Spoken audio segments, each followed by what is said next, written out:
Donc bonjour à tous et bienvenue donc pour ce webinaire sur la communication alternative à améliorer, plus particulièrement à l'école. Ce qu'on va voir aujourd'hui, c'est comment développer une culture CAA dans sa classe afin de favoriser la participation de tous les élèves et pas uniquement ceux en situation de handicap de communication, avec la mise en place d'un environnement et d'adaptation respectueuse des concepts liés à la communication alternative à améliorer. Et c'est pour ça que c'était vraiment très important que ça puisse être ouvert et aux enseignants et aux AESH. Avant tout, on va prendre le temps quand même de revenir sur la définition de la communication alternative améliorée pour être sûr qu'on part tous sur les mêmes bases, puis voir concrètement avec des exemples l'ACA dans le cadre scolaire et je vous donnerai des ressources pour aller plus loin. D'abord, qui je suis? Donc, je m'appelle Sandrine Eiferman-Sutterson. Je suis présidente de l'association Isaac francophone qui œuvre à faire connaître la communication alternative à améliorer et à défendre les droits des personnes communiquant en CAA. Je suis aussi présidente de l'association Quand un sourire suffit. J'ai été très engagée au sein de l'Association française du syndrome de Rett et je suis aussi euh, présidente de l'association départementale de Seine-et-Marne de la PEP, représentante groupe Santé Prévention. Donc, vous voyez, l'école, j'y participe bien comme je peux, mais toujours avec mon rôle de maman, puisque je suis maman d'une petite fille, Léna, qui est communicante en CAA. Elle utilise plusieurs outils de communication alternative à améliorer. Et elle va à l'école. Elle est actuellement en CM2 et bénéficie d'un dispositif Ulysse, bien évidemment, parce que sinon ce serait un peu compliqué. Ce que je vous dis aujourd'hui s'appuie sur des études, sur des travaux, des expérimentations, un savoir expérientiel, mais je vous prie, merci de garder l'esprit critique puisque nous parlons d'humain et que on part d'abord et avant tout d'une approche par besoin, donc on s'adapte plus en fonction des personnes qu'on accompagne. La CA, levier d'apprentissage. Ça ne me coûte pas grand-chose. Je vous mets une photo de ma fille en situation d'apprentissage à l'école avec son enseignante spécialisée.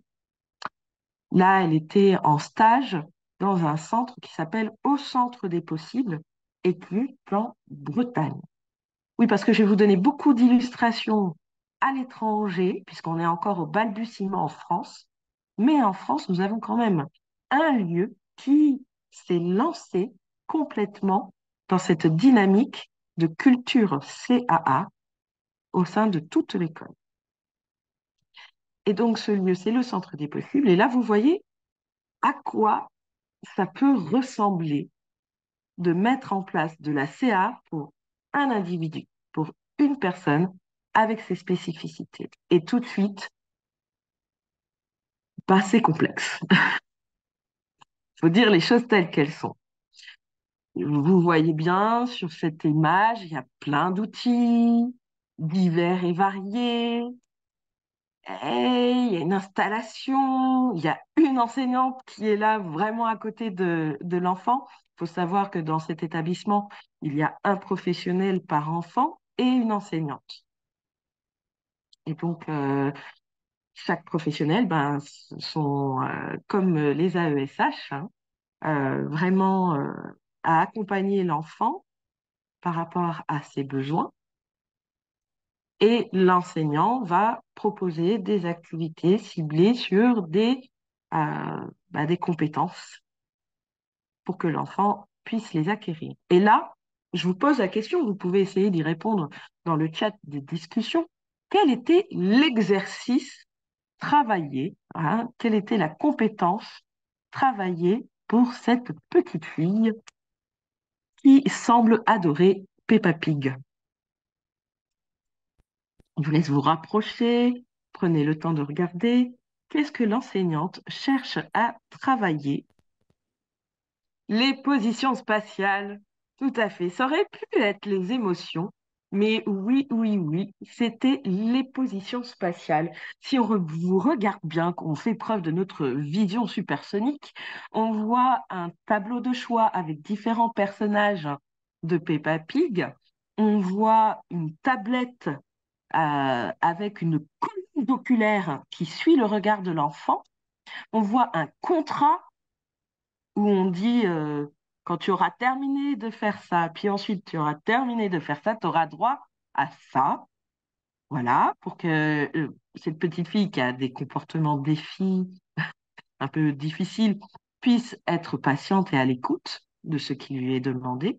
Il y a un petit buzzer aussi, et vous ne le savez pas, mais ce buzzer, quand on appuie dessus, il dit bravo avec le prénom de l'enfant. Bravo Léina.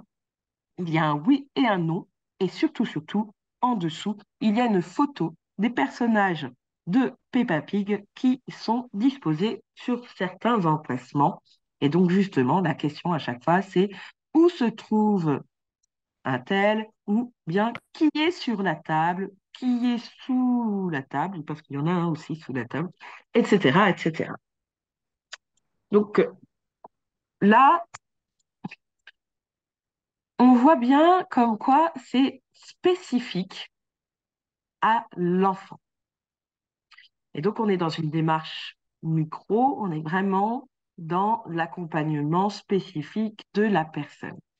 Mais moi, aujourd'hui, je vais vous parler beaucoup plus de rendre accessible l'école dès le départ pour que vous ayez moins à penser et à créer et afin d'offrir le plus possible des opportunités pour tous vos élèves et toutes les personnes que vous accompagnez. Donc, on parlera et du micro et du macro. Mais vous verrez que de toute façon, pour le micro, vous avez tout intérêt à être accompagné plus par des professionnels spécialistes de la communication alternative à améliorer pour vraiment réfléchir à quel outil spécifiquement pour tel enfant. Définition de la communication alternative à améliorer. Eh bien, ce sont tous les outils, tous les dispositifs, toutes les stratégies qui permettent de communiquer autrement que par la parole. Nous avons tous déjà, une fois dans notre vie au moins, utilisé de la CAA. Et ça va soutenir et la compréhension et l'expression. Vous allez parfois avoir des outils, des stratégies qui vont soutenir que la compréhension, des outils, des stratégies qui vont soutenir que l'expression.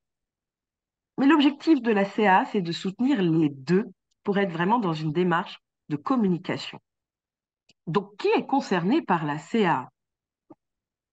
Ben, vous allez avoir les personnes qui vont avoir un trouble développemental, type l'autisme, les maladies génétiques, paralysie cérébrale, etc. Et puis, vous allez avoir les personnes qui vont avoir un trouble acquis au cours de leur vie, AVC, trauma crânien, maladie neurodégénérative. Les personnes qui sont en situation médicale aiguë, par exemple, elles vont être intubées des suites de Covid, en état de choc. Mais il y a aussi tous ceux qui ne parlent pas français.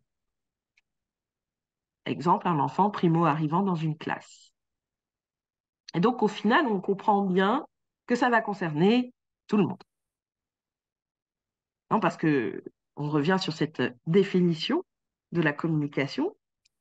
Communiquer, c'est échanger. Et donc, il y a deux versants, un versant compréhension et un versant expression. Et donc, si on n'arrive pas à comprendre la personne en face de nous, nous aussi, on a besoin de CAA. Quand on met en place de la communication alternative et améliorée, le but n'est pas de faire en sorte que la personne devienne un super communicant. Ce serait quand même assez injuste vu que nous-mêmes, parfois, souvent, nous ne communiquons pas spécialement super bien. Par exemple, lorsque nous avons un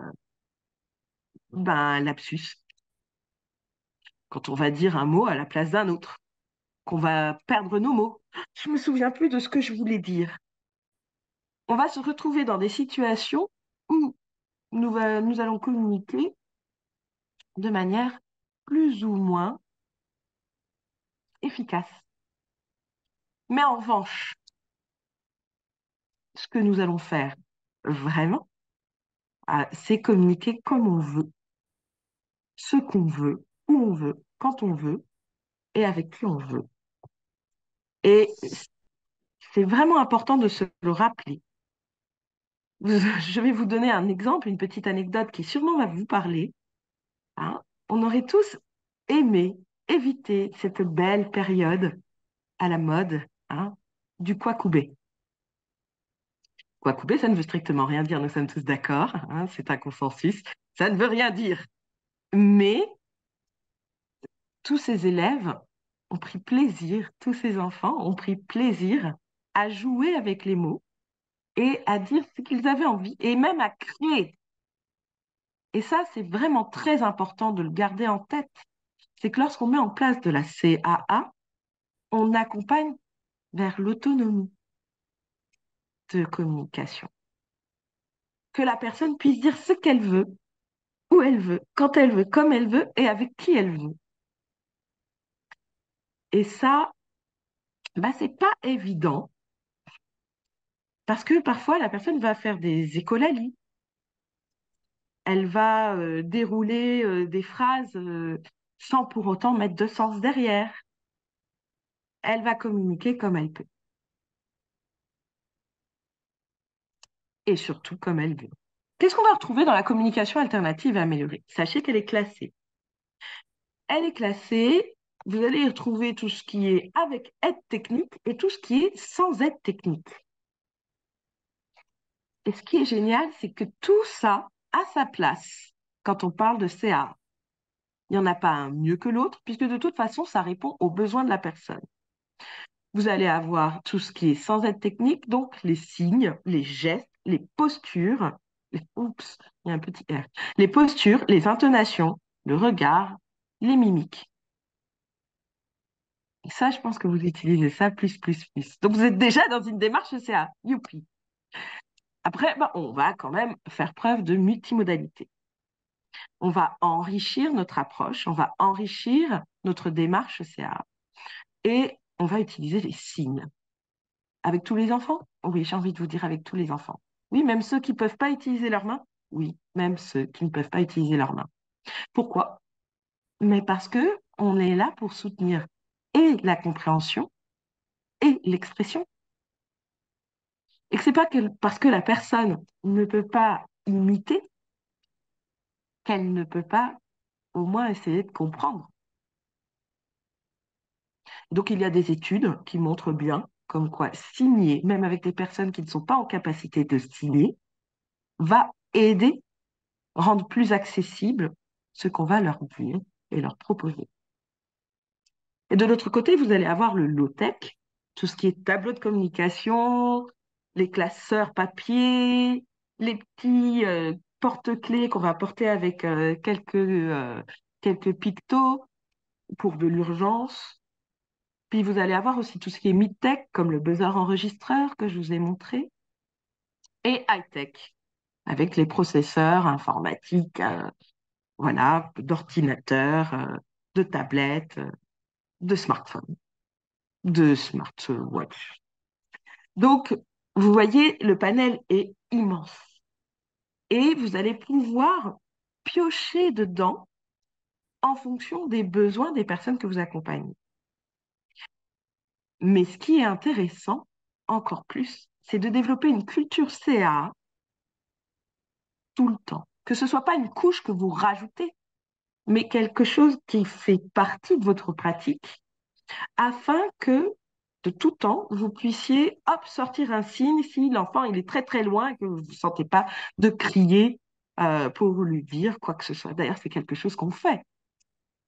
Il y a eu une étude il n'y a pas très longtemps qui identifiait les gestes des enseignants dans les différentes situations. Ce qui serait intéressant, c'est de pouvoir avoir un répertoire de ces gestes et de les partager avec les enfants pour qu'ils puissent s'y retrouver. On est déjà dans une démarche CA là. sauf que,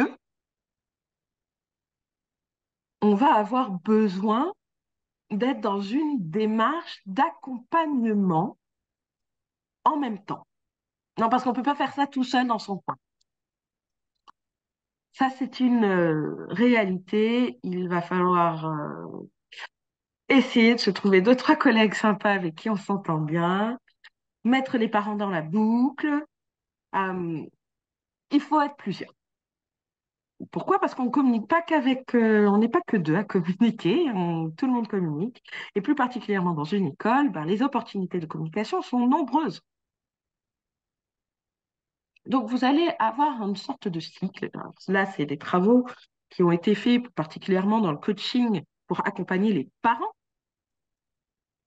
Mais vous-même qui allez impulser la CAA dans votre pratique, vous n'allez pas pouvoir l'impulser tout seul, c'est ce que je viens de vous dire, c'est que vous allez avoir en même temps cette dynamique de allez, viens, on s'y met tous ensemble. Et donc, il va falloir d'abord identifier, prendre le temps d'observer. Hein, observer, évaluer et élaborer des objectifs SMART, mais on va dire plutôt spécifiques, parce que les objectifs SMART ne vont concerner que vous. Ils ne concernent absolument pas les élèves que vous accompagnez. Vous, d'abord, parce que vous êtes dans une démarche où vous allez rajouter euh, une nouvelle pratique. Et vous allez voir, en ajoutant cette nouvelle pratique, vous allez peut-être vous soulager la vie sur bien d'autres choses. Je vous explique ça juste après. Mais donc, en gros, vous allez prendre le temps d'observer, d'évaluer et d'élaborer des objectifs grâce à vos observations. Évitez de vous mettre les choses encore plus complexes avec des objectifs avant d'avoir pris le temps d'observer. Et puis, vous allez rajouter à chaque fois des stratégies, travailler sur des outils, tester de nouvelles choses et hop, petit feedback. Vous vous filmez, vous prenez des photos, vous testez, vous enregistrez et vous vérifiez où vous en êtes. Et hop, on reprend, on observe, on évalue, on élabore des objectifs. Et c'est encore mieux quand on le fait en équipe. Donc ça, c'est le process. Je vous montre une petite vidéo. Alors, je vous préviens, tout de suite, elle est en anglais. Mais bon, là, l'objectif, c'est de travailler le tour de parole. C'est à ton tour, c'est à ton tour, c'est à ton tour, le tour euh, pour jouer avec un camarade de classe. Donc, je vous montre la petite vidéo et puis après, on en parle. Elle est courte, elle dure 1 minute. Bless you. Thank you, Carlos. It's yeah, Carlos' turn. Give Good sharing. Carlos, what do you want? Who is that? Mommy. Mommy's home. You see the doggy in the window? Look at. What do you want? Mommy. You don't have bed. Home. We have home. Couch. Home, mommy. Or we have couch. Oh, couch. Good job. Look at what's this? Look, what did you find? Carlos. Carlos. Couch. Couch. Yeah. Ball. Ball. Yeah. Good job. Good job, Nolan. Look, Carlos. Nolan's turn. Look, it's Nolan's turn. Give to Nolan. Quiet, Bonnie. Hand to Nolan, please. Tell me, what do you want? Good. Couch. Oh, no ball. It's good job. Carlos, what do you want to open? Toy. New toy? Which one? What is that? Look, we have first, stove first or pick one, sink. then you get. Carlos, What do you want, bathroom? Oh, because he earned it. Oh. Alors oui, les moyens sont là. Chaque enfant a sa tablette pour communiquer avec son logiciel de communication. Mais ce qui m'intéresse là, c'est qu'on voit qu'elle a un outil low-tech, un outil papier, pour bien travailler sur l'objectif du tour de jeu. On voit alors que chaque outil a un objectif. La tablette de communication, elle est là pour qu'ils puissent échanger. C'est leur voix. Ce n'est pas un outil d'apprentissage, c'est un outil pour pouvoir communiquer. Mais autour, on voit que, par exemple, le jeu a été adapté avec des pictogrammes isolés qui ont été scratchés.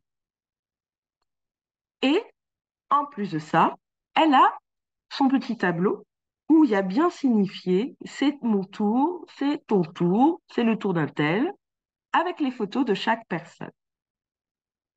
On est dans ce qu'on appelle la multimodalité et la combinaison d'outils et de stratégies différentes pour rendre accessibles les apprentissages. C'est une gymnastique qui va nécessiter que à chaque fois vous disiez est-ce que c'est accessible? Est-ce que l'activité que je veux faire, j'ai pas moyen de la rendre plus accessible en utilisant les pictos, les signes et la tablette de communication. On voit alors qu'on est vraiment dans un travail d'orfèvre.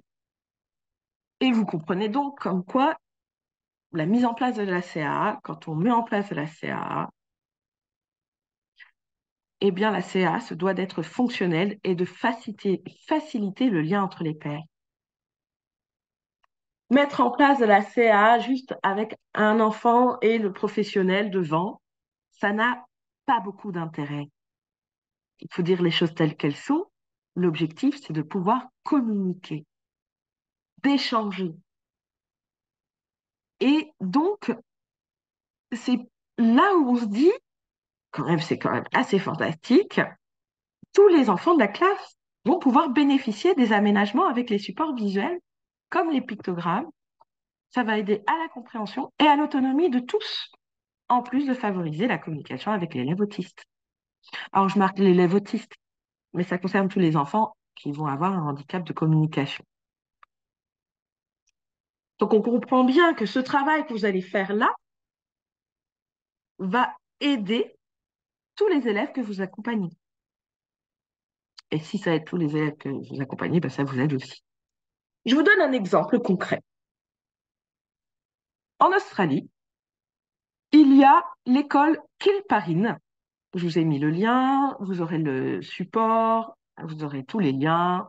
N'hésitez pas à creuser tout ça. Qui a fait le choix de développer la stratégie Wall School. Alors, il y a 5 classes et je crois qu'il y a 190 élèves. Bon, environ. École primaire. Et donc, l'approche Wall School, c'est dans la mise en place d'un programme. Et donc là, tout de suite, vous te dites, ah, mais mince, il aurait fallu qu'il y ait mon directeur d'établissement qui soit présent. Oui, c'est vrai. Euh, donc, on comprend que ce n'est pas seulement l'affaire des enseignants ou des administrateurs, mais aussi des élèves, des parents et même du personnel non enseignant, comme les agents d'entretien et les cuisiniers de la cantine, etc., etc. Tout le monde. L'approche Wall School signifie que tout le monde s'y met. Bah, ça s'appuie sur différents critères, hein. Tout d'abord, la formation. Tous les membres de l'établissement sont formés aux bases de la communication alternative améliorée, ce qui facilite la communication et l'intégration. Organiser un moment où tout le monde regarde ce superbe webinaire tous ensemble. Ah, voilà. Et vous échangez, vous prenez le temps. Ça va faciliter clairement les échanges aussi autour de comment mettre ça en place par rapport aux spécificités de votre classe. Exemple aussi des chat times. Là, vous allez utiliser les dispositifs de communication alternative améliorés. Allez hop, pendant 1 heure, plus personne ne parle.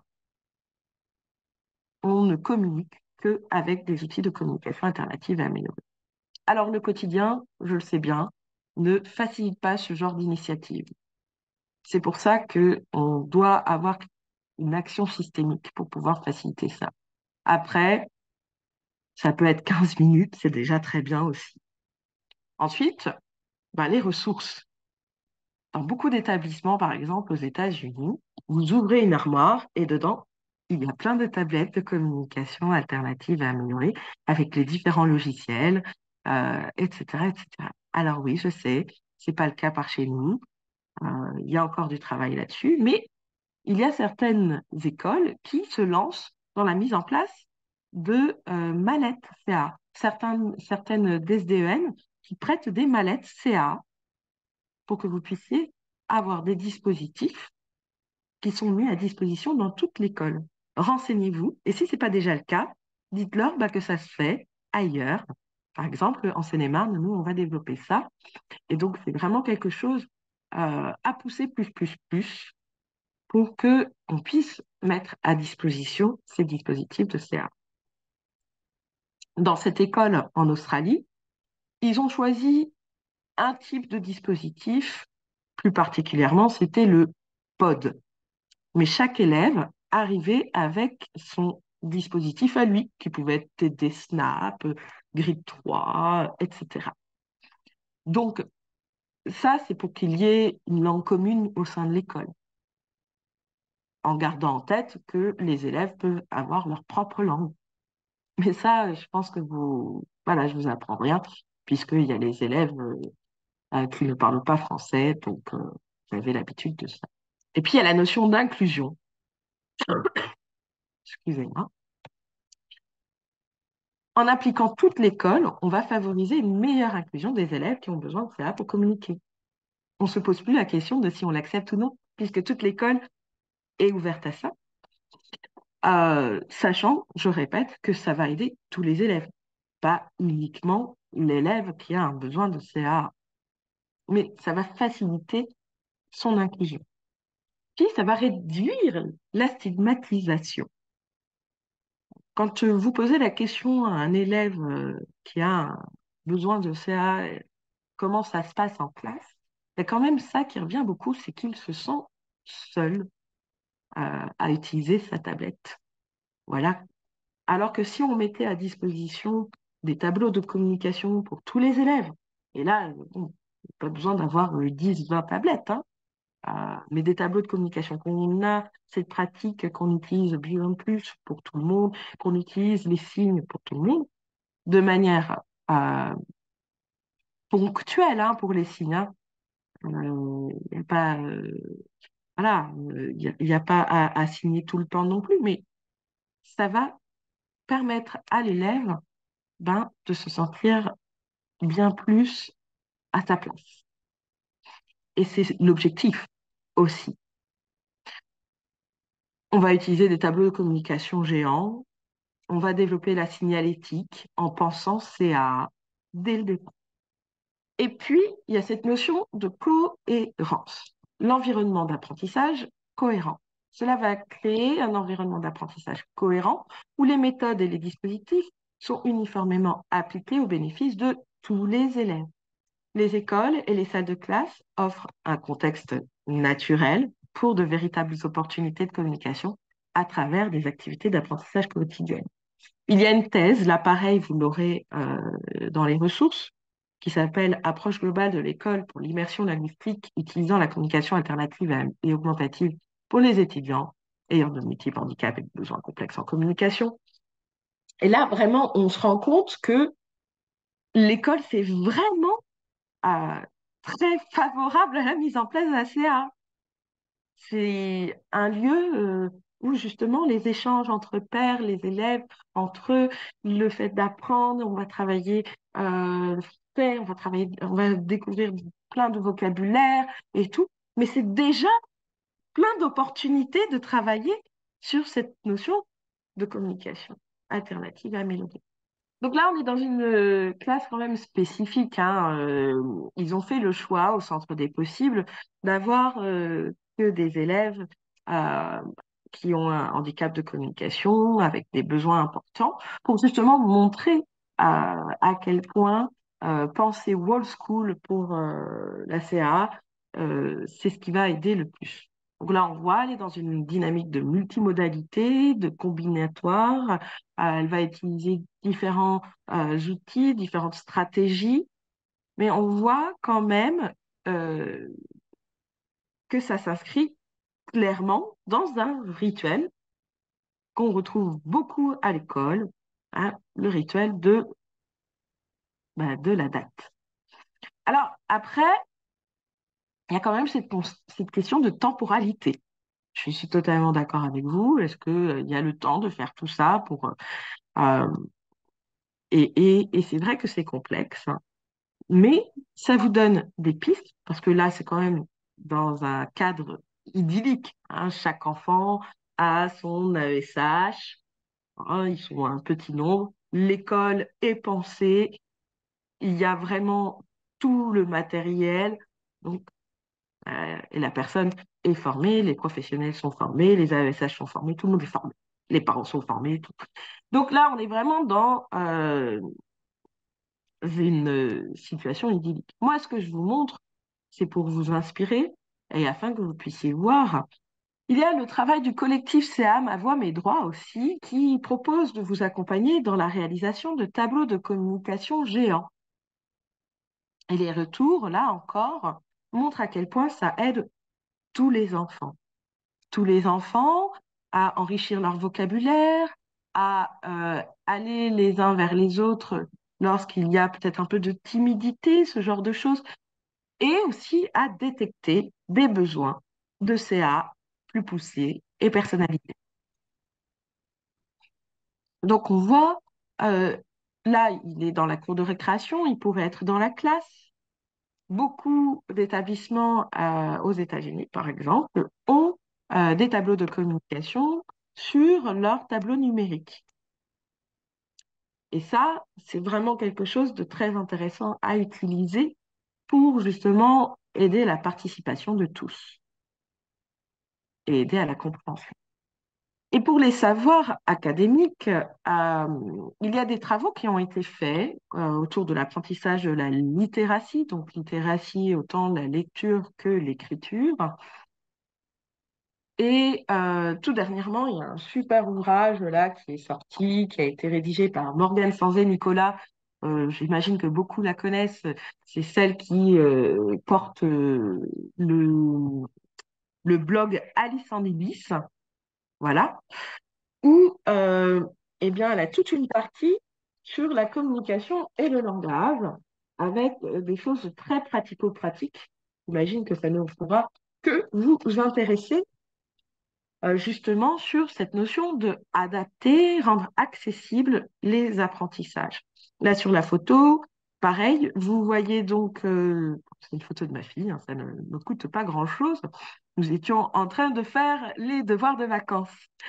Elle n'en avait pas très envie, donc vous la voyez pointer sur vite, vite, euh, vite pour faire autre chose. Parce que là, elle est en train de faire des maths et que ça ne l'intéresse pas beaucoup. Alors, c'est pas parce qu'on met en place de la CA que soudainement l'enfant est intéressé à l'idée de faire des apprentissages académiques, euh, mais clairement, on rend accessible et puis on lui explique que bah, il faut bien travailler quand même. Donc voilà. Et donc on voit qu'il y a le oui et le non qui est accessible. Les chiffres sont accessibles aussi au niveau tactile. Et puis là, c'était avec son enseignante spécialisée, Caroline Fafchamp, pour des exercices de mathématiques. Donc il y a beaucoup de travaux hein, aujourd'hui poussés sur la communication alternative à améliorer euh, son application à l'école.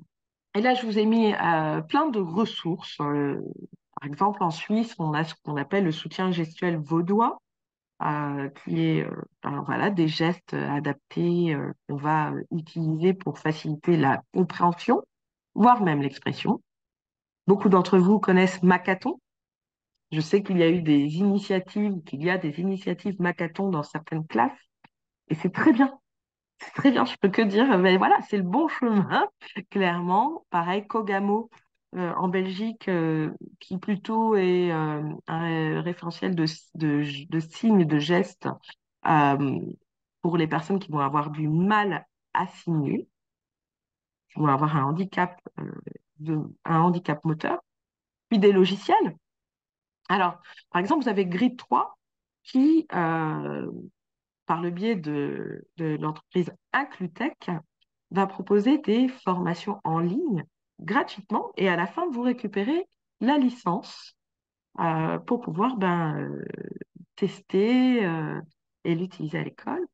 Vous avez Prolocotubo, Pod, MindSpeak, MindExpress. Alors là, je ne peux que vous conseiller, par exemple, TD Snap, l'appareil, de participer à leur tour en France. Ils vont faire des formations, des présentations, démonstrations de leur logiciel gratuitement. Donc, n'hésitez pas à les contacter aussi, à leur dire, nous aimerions tester, tout ça, etc. Et puis, MindExpress, Grid 3 propose aussi des versions démo. Voilà. Donc, n'hésitez pas vraiment à les tester tous. Ils répondent tous à des besoins différents et en même temps, ils apportent ce qu'on appelle euh, une robustesse linguistique. Ça veut dire qu'avec ces outils, on peut dire tout ce qu'on veut, où on veut, quand on veut, avec qui on veut, le plus possible. Puis le pod aussi, vraiment à connaître, ainsi que pour le Kotubo. Voilà, ce serait une formation spécifique sur les outils numériques, mais voilà, il y en a plein. Puis il y a les logiciels gratuits. Alors là, mais Arasac, c'est une mine d'or, quoi. Vraiment, vous allez trouver plein, plein, plein d'outils, plein euh, de ressources gratuites, comme aussi Astérix Grid. Et puis, vous avez aussi Live Companion, qui est un logiciel gratuit, avec plein de petites vidéos pour vous expliquer comment l'utiliser. Et Ocom, euh, pareil, un logiciel gratuit qui, Life Companion, Ocom, sont développés par des chercheurs français. Donc voilà. Puis je vous ai mis un petit Pinterest avec plein d'exemples de tableaux de communication géants dans les écoles. Je continue. D'autres ressources, par Isaac francophone, on propose pas mal de formations, des formations en distanciel, des formations en présentiel. Nous nous déplaçons, donc vraiment voilà, voilà, et puis on fait des tarifs spécifiques pour les familles, pour certains pros, etc. Sur Facebook, vous avez le groupe Facebook CA francophone. Et là, c'est un peu le must, c'est là où il faut absolument être pour avoir plein d'informations et de ressources et pouvoir échanger. La classe de Caroline, c'est le groupe Facebook de Caroline Fafchamp. Elle y met des crayons alternatifs, plein d'activités aussi pensées avec de la CA. Le groupe Facebook, c'est à l'école. La chaîne YouTube que j'anime, Garde le Smile. Désolée, une traduction de fait, mais Garde le Smile, où j'ai eu le plaisir d'interviewer Morgane Sanzé de Alice en Ulysse, par exemple, ou Caroline Fafchamp, et d'autres enseignants. Trace ta voix, affiche la couleur, ça dit ça. J'ai eu le plaisir de tous les avoir, donc, et ils ont mis en place de la CA dans leur classe. Donc comme ça vous apporte aussi d'autres ressources. API-CAA qui propose aussi des ressources gratuitement, mais aussi des accompagnements, des groupes d'accompagnement pour les familles et les professionnels. Le site Capable, avec Mathilde Sukmela, qui est formatrice POD, qui met aussi à disposition plein de ressources pour les enseignants. Le livre Quand j'étais invisible, qui permet vraiment je trouve, de comprendre, d'appréhender, je dirais, d'appréhender ce qu'une personne communicant en CA peut ressentir lorsqu'on ne met rien en place. Et puis il y a le Project Core, qui justement accompagne des expérimentations de CA à l'école. Un article d'Arcy Steve Ware sur l'expérience de Shannon Braithwaite, qui est enseignante, qui explique point par point comment elle a mis en place l'ACA dans sa pratique d'enseignante.